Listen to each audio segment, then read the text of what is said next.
చలితో తెలుగు రాష్ట్రాలు గజగజ వణికిపోతున్నాయి. తెలంగాణలో చలి తీవ్రత పెరిగిపోతోంది. ముఖ్యంగా ఆదిలాబాద్ జిల్లాలో చలి ప్రభావం ఎక్కువగా ఉంది. గుడిహత్నూర్, బెజ్జూరు, ఎచ్చోడ మండలాల్లో పొగమంచు దట్టంగా కమ్మేసింది. దీంతో వాహనదారులు లైట్ల వెలుగులోనే ప్రయాణం సాగిస్తున్నారు. హైదరాబాద్లోనూ చలి ప్రభావం చూపుతోంది. మరో 2 రోజుల్లో చలి మరింత పెరుగుతుందని వాతావరణ శాఖ అధికారులు తెలిపారు. తూర్పు ఆగ్నేయ దిశ మీదుగా వీస్తున్న గాలుల కారణంగా ఉష్ణోగ్రతలు విపరీతంగా పడిపోతున్నాయని చెప్పారు. అలాగే రాష్ట్రంలో పొడి వాతావరణం ఏర్పడే అవకాశాలున్నాయని వెల్లడించారు. గంటకు 4 నుంచి 8 కిలోమీటర్ల వేగంతో గాలులు వీచే అవకాశం ఉందన్నారు.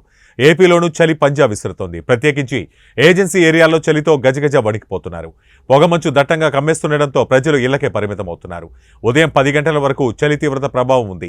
అరకులోయ, చింతపల్లి, పాడేరు మండలాల్లో అత్యల్పంగా 10 డిగ్రీల కంటే కనిష్ట ఉష్ణోగ్రతలు నమోదవుతున్నాయి.